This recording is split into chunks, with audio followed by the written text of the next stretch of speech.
திரளன் மணிகள் உங்கள் பார்வை என்ன திரளன்? எல்லாருடைய பார்வை வந்துருச்சு, கட்சிகள் சம்மந்தப்பட்டவங்க, ஆட்சி பொறுப்பில் இருக்கவங்க அப்படின்லாம். இப்போ நீங்கள் எப்படி இதை பார்க்குறீங்க இந்த விஷயத்தை? பொதுவாக இப்போ இந்த ஆக்ஷனுங்கிறது நாயக்கம்பட்டி, அதாவது அரிட்டாப்பட்டி மலையில் அந்த 4 பக்கமும் அது 20 ஸ்கொயர் கிலோமீட்டர். ஆனால் அது ஒன்றிய அரசு அதை சுருக்கி 1.93 ஸ்கொயர் கிலோமீட்டரில் தான் எடுக்க போகிறோம் அப்படின்னு அறிவித்து தான் அது வருது. அதில் தான் நண்பர்கள் சொன்னது மாதிரி 2200 வருஷ பழமையான தமிழ் கல்வெட்டுகள், சமணர் படுகைகள், குடைவரை கோயில், 7 சிறு குன்றுகள், 72 ஏரிகள், 200க்கும் மேற்பட்ட நீரூற்று குளங்கள், இதெல்லாம் 3 தடுப்பணை, இதெல்லாம் இருக்குது. அப்போ இது 2022 மாநில அரசு முதல் பல்லுயிர் பாரம்பரிய தலம் சைட்னு அறிவிச்சிட்டாங்க. இப்போ தெளிவாக இருக்குது. இப்போ என்ன பண்ணணும்? 2023 அமெண்ட்மெண்ட்டுங்கிறதே நம்மிடம் இருக்கிற அரிய வகை கனிம வளங்களை எல்லாம் அரசு அல்ல, தனியார்கள் கொள்ளையடிப்பதற்கான திருத்தம் அது. அதுதான் நீங்கள் பார்க்கணும். பிளாச்சிமாடாவில் ஒரு பெப்சி, கொக்கோ கோலா அங்கே வந்தபோது அதை அந்த மாநிலத்தில் உள்ள ஒரு சிற்றூராட்சி தான் தீர்மானம் போட்டது. உச்சநீதிமன்றம் அதை ஏற்றுக்கொண்டு அதை இது பண்ணது. இதே சிவகங்கையில் கொக்கோ கோலா வந்த போதும் அதை எதிர்த்து போராடி இருக்கிறாங்க விவசாயிகள். இப்போ என்ன பிரச்சனைனா, நண்பர் சுந்தரராஜன் சொன்னது மாதிரி ஒரு பல்லுயிர் காக்கக்கூடிய, பாதுகாக்க வேண்டிய அரிய இனங்கள்லாம் இருக்கிற ஒரு இடத்துல ஒரு எடுத்தோம் கவிழ்த்தோம். இப்போ நீங்கள் எடுத்துக்கிட்டிங்கன்னா, இவங்களுடைய பண்பாட்டு ரீதியான வரபோது இந்துத்துவவாதிகள் சொல்லக்கூடிய கோவில்கள், தலப்புராணங்கள் இருக்கிற இடங்கள் அல்லது ராமாயணத்தில் சொல்கிற விஷயங்கள்லாம் பாதுகாக்கணும்னு நினைக்கிறாங்க. பசுமாட்டுக்கு ஆராய்ச்சி செய்வதற்காக விஞ்ஞான தொழில்நுட்பத்தை அதில் கொண்டு வர்றாங்க. விஞ்ஞான் பிரச்சார்னு, பசு கவு பிரச்சார் விஞ்ஞானே கொண்டு வர்றாங்க. இதையெல்லாம் செய்கிறாங்க. நான் கேட்குறேன், இப்போ தமிழ்நாடு பாரதிய ஜனதா உண்மையிலேயே ஒரு பாராட்ட வேண்டிய அம்சம் என்னென்னா, அதை இப்போ திரும்ப பெறணும், மக்கள் அதுக்கு எதிர்பார்க்கங்கிறாங்க. முதல் முறையாக இந்திய கம்யூனிஸ்ட் ஒரு விஷயத்தை பாராட்டணும், இதை தான் பாராட்டுறோம். ஏன் நீங்கள் இவ்வளோ விஷயங்கள்லையும் எதிர்பக்கமாக இருந்துக்கிட்டு இப்போ இந்த மாதிரியான விஷயங்கள் வருகிற போது, மக்கள்கிட்ட வர்ற போது நீங்கள் அதை உணர்ந்து செய்ய வேண்டிய தேவை இருக்குது. நம்முடைய கேள்வி என்னென்னா, அந்த அமைச்சரவைங்கிறது ஒரு கூட்டு பொறுப்பு தானே. ஓகே, அப்போ அதுதானே இந்த அமெண்ட்மெண்ட்டெல்லாம் கொண்டு வருவதற்கு முதல்ல ஒப்புதல் தருது. அப்புறம் தான் நீங்கள் பார்லிமெண்ட் கொண்டு வரீங்க. அமைச்சரவை முடிவு தானே. அந்த அமைச்சரவையில் எல் முருகன் அவர்கள் இருக்கார்ல, தமிழ்நாட்டின் முன்னாள் மாநில தலைவர். அவர் யாரோ இல்லை, இன்றைக்கும் நீங்கள் தமிழ்நாட்டுக்கு ஒரு நெரேட்டிவ் செட் பண்ணுறதுக்கு அவரை தான் பயன்படுத்துகிறீங்க. அப்போ அவர் சொல்லியிருக்கணும்ல, இந்த மாதிரியான தளங்கள்லாம் இருக்குது, இப்படி ஒரு பல்லுயிர் பாதுகாப்பு மையமாக அது அறிவிக்கப்பட்டிருக்கு. அதில் சார் நான் கேட்குறேன், டங்ஸ்டனே இருக்கட்டும் சார். இப்போ நம்ம 80% இறக்குமதி பண்ணிக்கிட்டு இருக்கிறோம். இந்த டங்ஸ்டன் என்ன 1.6 பில்லியன் போன டன்னு இறக்குமதி பண்ணியிருக்கிறோம். அதோட விலை என்ன? வெறும் 13 கோடி தான். அது ஒன்றும் அரிய வகை தனிமம் இல்லை, உலகத்தில் எதுவும் கிடைக்காம இல்லை. முன்னாடி இப்படி தான் வேதாந்தா அதுக்கு வர்ற போது ஸ்டெர்லைட்டுக்கு எவ்வளோ பேசுனீங்க. இதே பாஜக நண்பர்களை கேட்குறேன், ஸ்டெர்லைட்டு ஐயோ காப்பர் இல்லைன்னா இந்தியா போயிடும், இந்தியாவோட வளர்ச்சி போயிடும், பொருளாதார வளர்ச்சி முடக்கிறதுக்கு தான் இப்படியெல்லாம் வருது. சுற்றுச்சூழல்வாதிகள் பேசுகிறது, இடதுசாரிகள் பேசுகிறது, எல்லாரும் பேசுகிறது. நான் கேட்குறேன், 13 பேரை சுட்டுக் கொள்கிறப்போ இன்றைய எதிர்கட்சி தலைவர், அன்றைய முதலமைச்சர் டெலிவிஷனில் பார்த்தா தெரிஞ்சுக்கிட்டார். ஆனால் இன்னைக்கு முதலமைச்சர் அப்படி இல்லையே, நான் முதலமைச்சராக இருக்கிற வரை இது நடக்காதுன்றார். அப்போ இதுதான் பார்க்க வேண்டிய அம்சம்.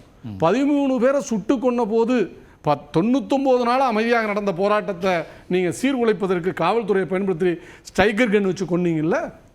அப்போ இது யாருக்கு ஆதரவாக? இவ்வளவு நீங்கள் பேசுகிற நீங்கள் அதிமுக நான் கேட்பது, அன்று நீங்கள் அந்த நிறுவனத்துக்கு ஆதரவாக தான் செயல்பட்டீங்க. இல்லை, அவங்களும் ஸ்டெர்லைட்டை எதிர்க்க எப்போ? இதுக்கு பிறகு வந்த கடுமையான மக்கள் திரள் போராட்டத்துக்கு பிறகு. ஆரம்பத்தில் ஏன் அப்புறம் சுட்டு கொண்டீங்க? காவல்துறை மாநில அரசு கட்டுப்பாட்டில் இருக்கா, இல்லை டெல்லி மாதிரி போராட்டங்கள் எல்லாம் அனுமதிக்கப்பட்ட போராட்டங்கள் தானேங்கிறாங்க. அது நிறைய ஆர்கியூ பண்ணியிருக்கிறோம். இந்த 90 அதான் சொல்றேன். அப்ப அது அவர்களுக்கான உரிமையை நாங்கள் கொடுத்தோன்றது அது ஒரு பெரும் தவறு, அது ஒரு மாபெரும் குற்றச்செயல், ஒரு அரச பயங்கரவாத நிகழ்வாக தான் அதை பார்க்குறோம். அது நடந்தது. இப்போ இங்கே மக்கள் விழித்து கொண்டு எழுந்து வந்திருக்கிறார்கள். நீங்கள் 2200 ஆண்டுகள் அதில் தான் தமிழ் அந்த வட்ட எழுத்துக்கான அடிப்படைகளே இருக்கிறதா சொல்கிறாங்க. அப்போ இதெல்லாம் நம்ம கவனத்தில் எடுக்க வேண்டிய மிக முக்கியமான அம்சம்.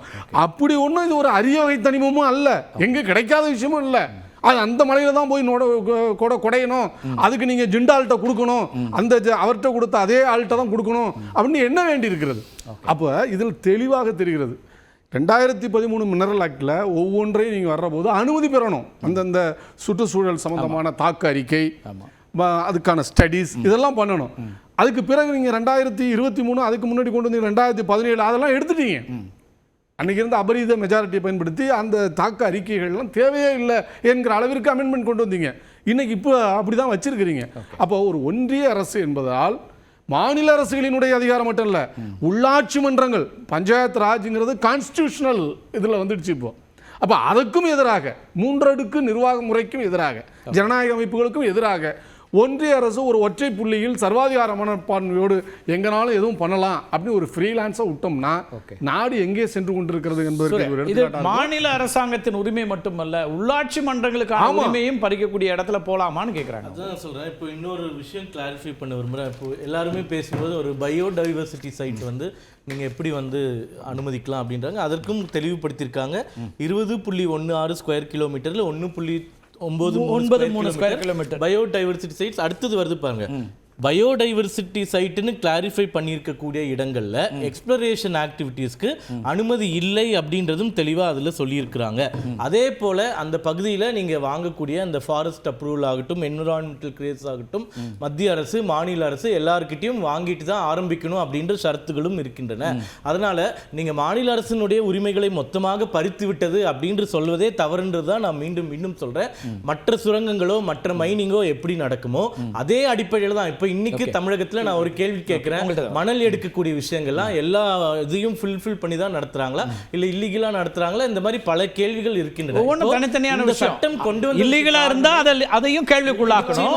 ஆனா அதுக்கு இன்னொரு இதை வந்து நம்ம சரியா சொல்ல முடியல. நான் என்ன சொல்றேன்னா, இந்த சட்டம் கொண்டு வந்ததுக்கான காரணம் வரையறைப்படுத்துவதற்காக இல்லை என்றால் இது இல்லாம நடந்துட்டு இருக்கின்றதுக்காக தான் கொண்டு வந்தது. அதாவது விஷயம் என்னன்னா, இந்த மாதிரி ஒன்றிய அரசுக்கு தெரியாமல் வெளிநாட்டுக்கெல்லாம் மினரல்ஸ் போணுச்சு. நீங்கள் ரெட்டி பிரதர்ஸ் உங்களுக்கு தெரியும், பெல்லாரியில், அது எடியூரப்பா அவர்களையும் அந்த பிரச்சனை வந்து எவ்வளோ பெரிய சிக்கல்லாம் வந்தது. 30,000 டன்னு இரும்பெல்லாம் வெளிநாட்டுக்கே போயிருக்கு. வெளிநாட்டிலேருந்து யாரும் வந்துட முடியாது, நாமும் வெளிநாட்டிலேருந்து பாஸ்போர்ட்லாம் போக முடியாது. ஆனால் இரும்பு ஓர் போயிருக்குங்கிற ஒரு தகவல்லாம் வந்தது. எனவே இப்போ நீங்கள் மணலை பற்றி பேசுகிற போது அதுக்காக தான் அந்த சட்டங்கள்லாம் கொண்டு வரப்பட்டு அரசுடைமையாக்கப்பட்டது. அப்போ அதையும் நீங்கள் எடுக்கணும். அதை ஒட்டி தான் வந்தது. அதுக்கான மாற்றம் தான் வைத்தோம். என்ன விஷயம்னா, இந்த சட்டப்படி நீங்க கொண்டு வந்த காரணத்தால் தான் ஒரு மாநில அரசையே முனிசிபாலிட்டி அளவுக்கு குறைக்கிறீங்க. உள்ளாட்சி நிர்வாகத்துக்கு எதிராக அதிகாரம் சார்ந்த கேள்விகளை இதோட முடிச்சிடறேன். 1.93ங்கிறீங்களா, அது 1.93ல மட்டும் தோண்டிங்கன்னா மற்றதை எப்படி பாதிக்காதுன்னு சொல்றீங்க? நான் கேட்குறேன். ஒரு மலைக்கு அடியில் மட்டும் நாங்கள் வச்சுருக்கிறோம், மேலே தாங்க என்வாமெண்ட் சைட்டு அப்படின்னா மலையில் அடியில் குறைஞ்சிங்கன்னா விழுந்துரும் மலை. அப்போ என்ன எப்படி பாதிப்பு இல்லாமல் இருக்குன்னு நினைக்கிறீங்க? இது ஒரு லாஜிக்கே இல்லை. எனவே தான் அது 20 கிலோமீட்டரையும் பாதிக்கும்.